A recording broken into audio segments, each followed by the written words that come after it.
Jai Shri Mataji.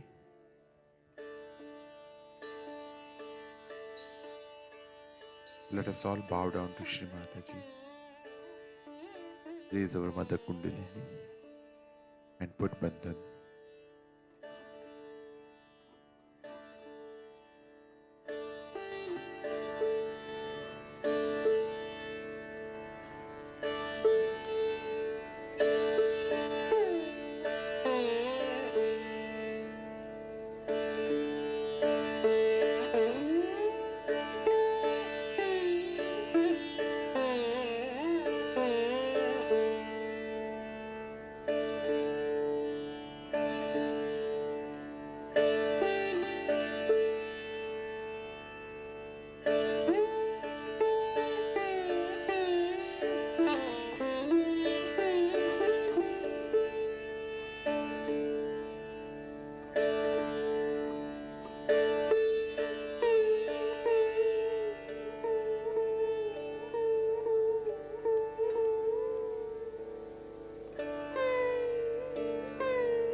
Shri Ganesh Mantra.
Let us now listen to Shri Mataji's speech.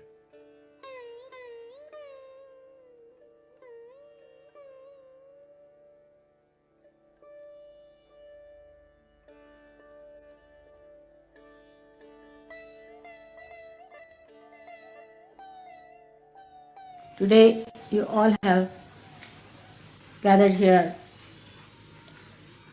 to do the Guru Puja.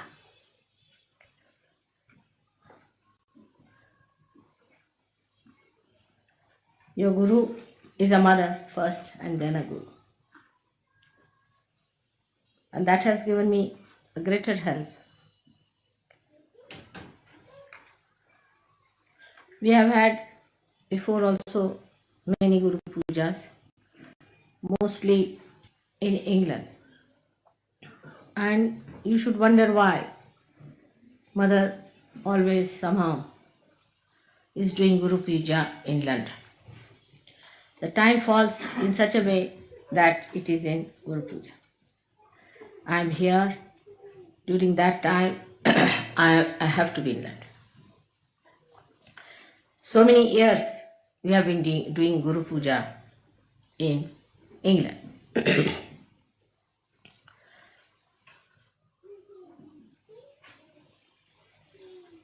All things happen if according to Rutambara Pragya, then there must be some reason why Mother is here in England for a Guru Puja. It is stated in the Puranas that the Adi Guru Dattatreya worshipped Mother along the banks of the river Tamasa. Tamasa is the same as your Thames is. And he himself came and worshipped here. And the Druids, those who had the manifestation of the Stonehenge and all that, are originated from that time in this great country of Shiva or the spirit.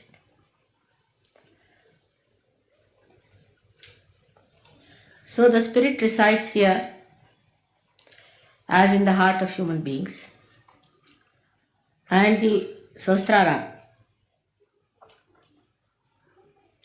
is in the Himalayas where Sadashiva exists at the Kailasha. This is the great secret of we having so many Guru Pujas here. To culminate it today into the special type of Guru Puja in the year of the 60th birthday of your mother has a special, very, very special significance, because it's the Guru Sashti. It's the 60 years of your Guru has been celebrated today, and that's how it's a very big occasion that you all have gathered under the influence of again Ritambhara Pragya.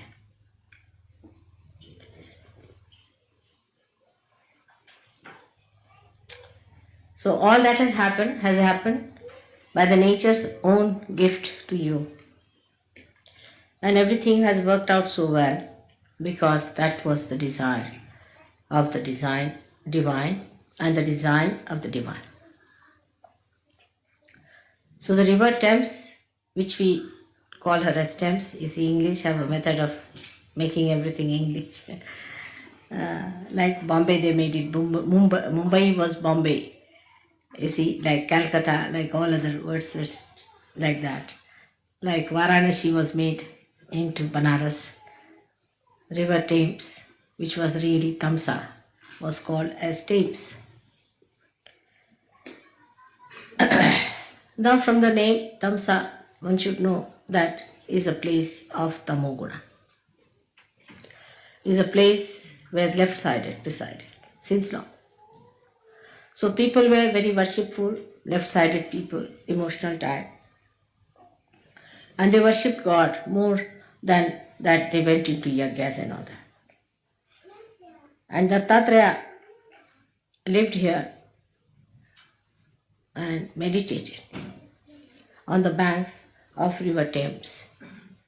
That's why Guru Puja here has to give us the great background for your awakening of the Guru principle. We have to go to the roots of everything so that we understand the importance of it. Unless until you know the roots and the traditions behind, you cannot understand the depth, the gravity, the intensity of any puja. Today we have gathered here to do the Guru Puja. Again, the reason is we have got a Guru principle within ourselves, as I told you last time.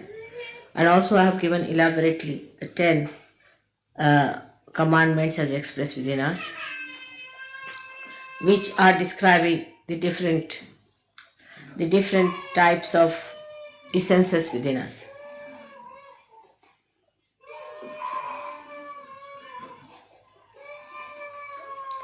The essence of Guru Puja has to be awakened within us. That's how we are having this program here.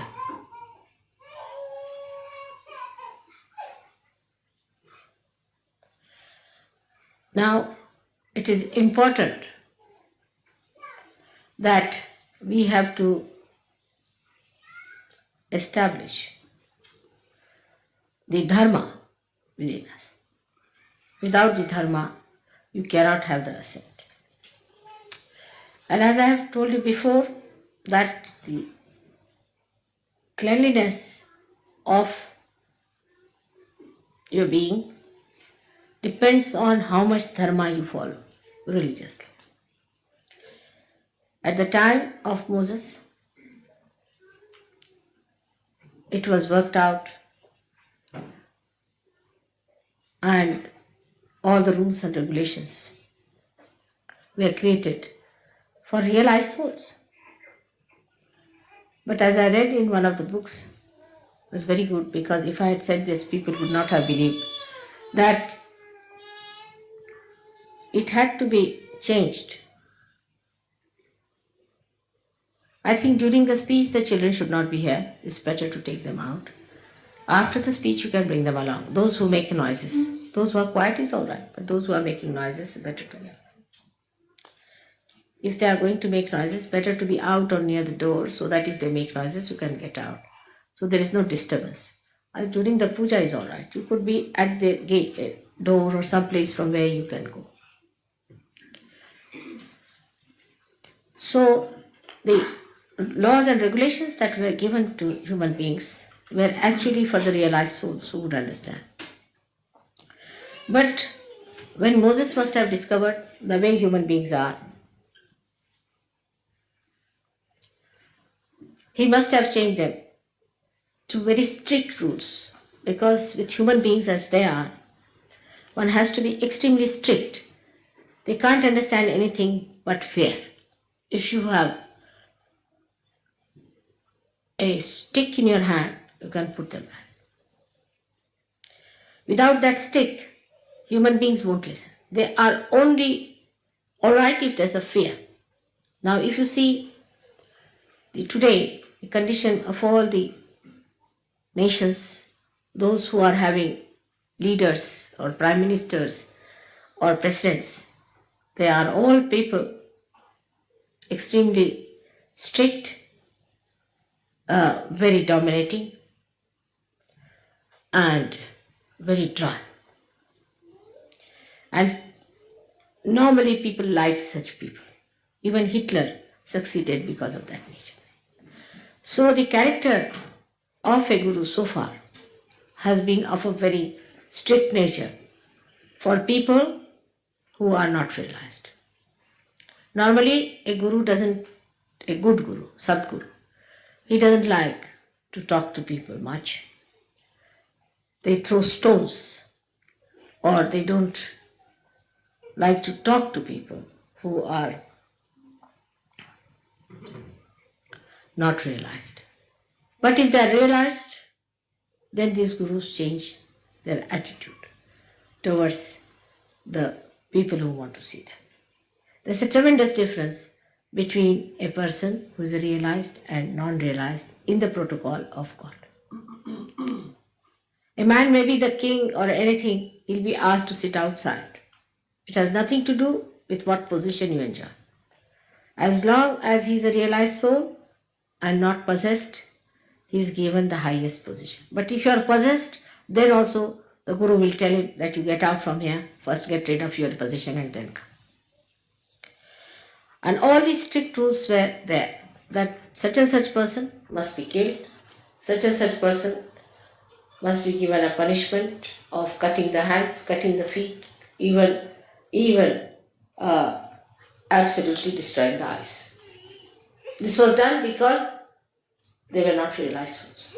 It was a great realization of Moses, I think, that he took to the another kind of law which is known as Shariat now, and that's what the Muslims are following. In a way it's good, I think, because people who are now normal people really deserve such a rule. But it should not be so fanatical that you cannot discriminate between a realized soul and non-realized soul. Now, the guru within you will be awakened if you are strict with yourself. That's one point is very important. Unless and until you are strict with yourself, the guru will not be awakened with you. People who are lazy lumps, who cannot sacrifice anything, who are very fond of comfort, can never be gurus. Take it. They can be good administrators, they can be anything, but never a guru. A guru should be willing to live the way he has to live. He should be able to sleep on stones. He should be able to sleep under any circumstances.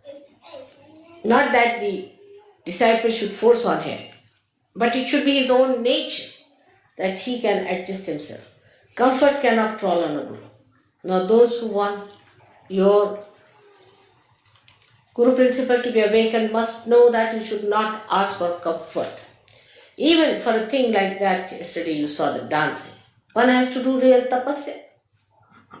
Intensive tapasya you have to do. You cannot learn even a thing like dancing without going into a penance about it. So a guru has to go through a penance is important. Sahajogi need not go. But a Guru Sahajogi has to do it. We have to have penances. And the penance can be any kind of desire you have. Say, supposing you are very fond of food. Just don't eat the food that you want to eat. If you are very fond of sweet food, then eat something very bitter, raised to power 108. And if you are fond of some sort of a very, as Indians are sometimes, very spicy food, then eat so bland a food without salt. Teach your tongue to behave itself. It doesn't behove a guru to put his attention to food. I have seen some of the Sahajogis, they are all right when the food is there, quite concentrated. But when it comes to the program, they have no concentration. It's a sad thing. Such people cannot be gurus. They can be cooks,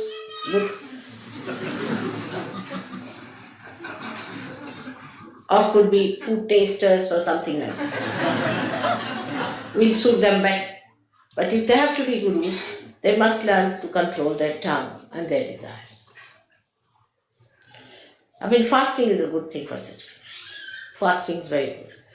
All the time they are worried, what are we going to have for lunch? What are we going to have for dinner? Such people cannot have their Guru principle awakened, neither they can be gurus. So please be careful. The Guru must have control over the tongue. He must know when to get angry and when to be gentle. He must know what to say when, how much to say. That's why many gurus have been more effective by not speaking. Silence is the best way you can help others. But when it comes to explaining Sahaja Yoga, you should speak. But I have seen with some people, they are very eloquent when it comes to nonsensical things. But when it comes to Sahaja Yoga, they don't know anything about Sahaja Yoga. So you have to be the master of Sahaja Yoga if you have to be a guru. Not only in talking, but in your behavior, in everything. And the karamat is the, I don't know if you use charismatic word, charismatic they call it, or you say the one how to do it, how to raise the kundalini, how to put it at the sahasrara, how to break the sahasrara, all these things you must know how to spend your knowledge. It's Bini Yoga in Sanskrit. Guru principle is awakened in a person when he himself has achieved something. Imagine a half-baked guru going along talking as a guru. He'll end up as a disciple ultimately. So you have to be master of your own. But when the guru principle comes in, you have to give it to others. It's a question of giving it to others. So you have to be at a higher level to give to others.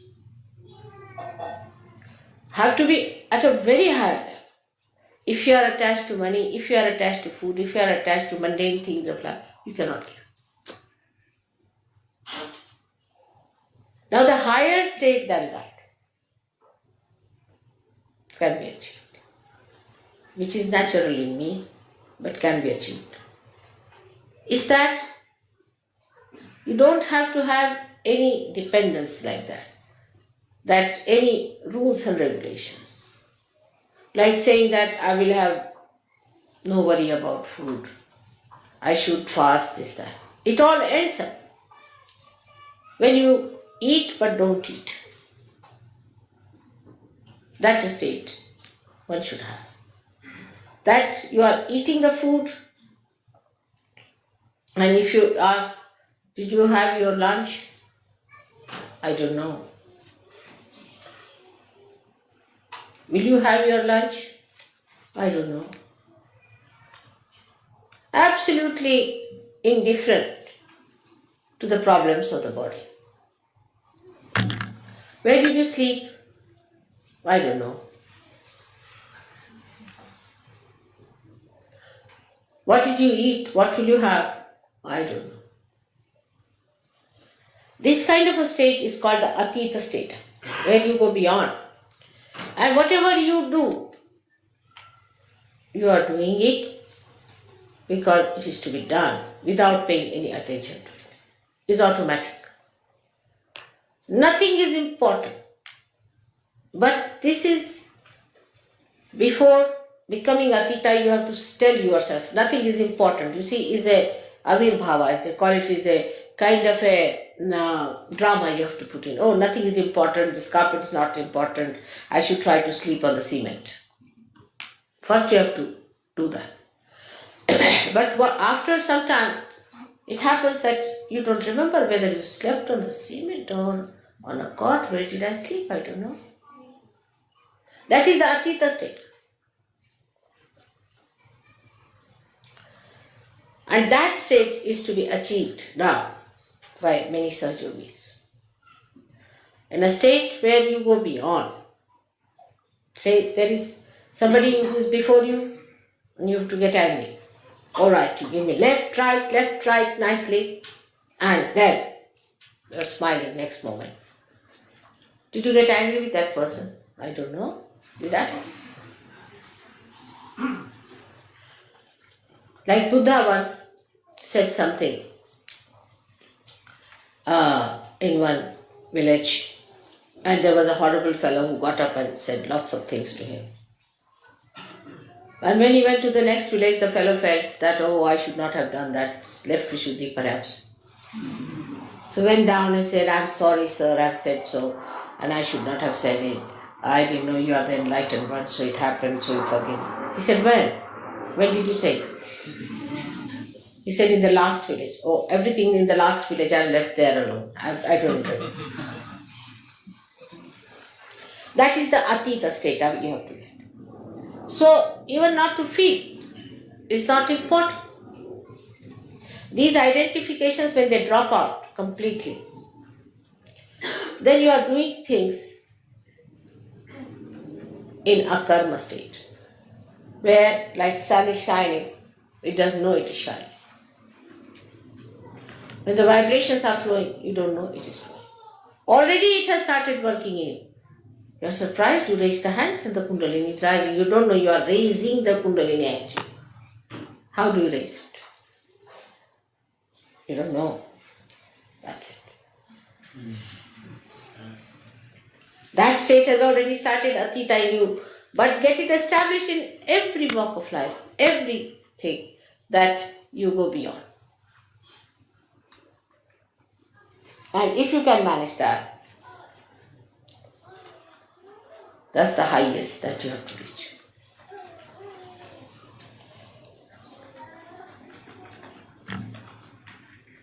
Now, with the incarnations, it's very different. It's the other way around. Everything is the other way around. They don't have to do any tapasya. They don't have to starve. They don't have to tell them. Whatever they do is the punya. They don't have to collect punyas either.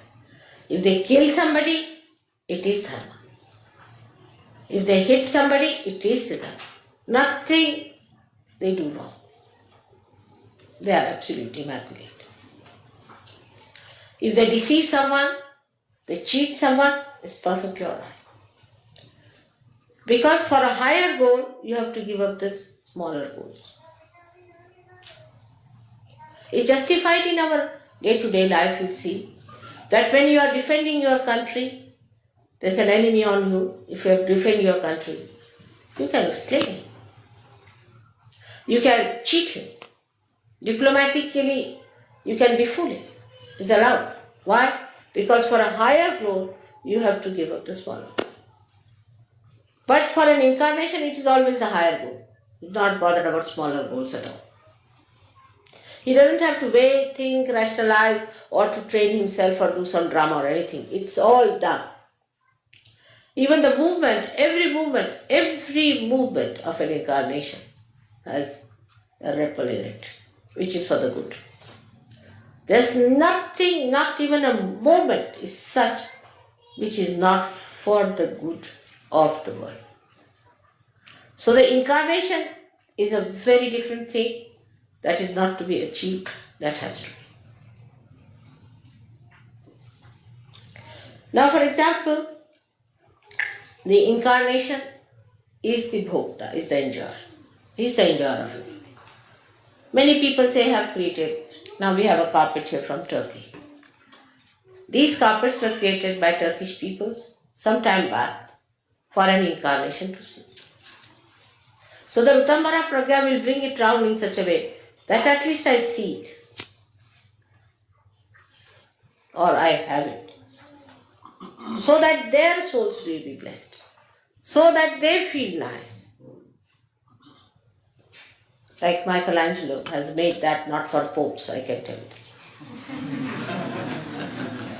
And not for all the rubbish people who go there. Neither Blake did all that work for the useless people who want to go and see nude artists. It was all done for the incarnation to see. That's the way they are blessed the most. Because they are beyond. Nothing touches them. Nothing is important. But it's not rational or anything that they have trained themselves. But it is automatically like.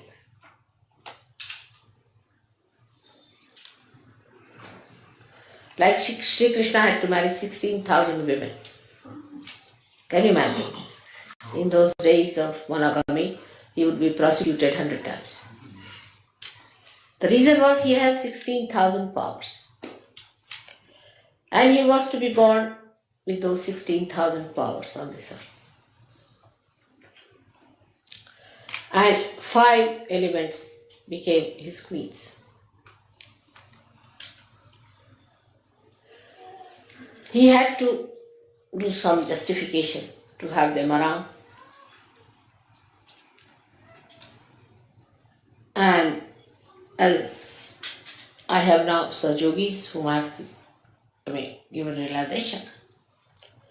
So automatically I am your mother is established. But for him there was no way out but to marry his 16,000 powers. And so he married. But he was never married. He was a bachelor, out and out, all his life.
Mahamantras.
Thank you, Shrimataji, for this beautiful meditation. Let us all bow down to Shrimataji, raise our Mother Kundali, and put Bandhan.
We will continue tomorrow morning, same time. Jai Shri Mataji.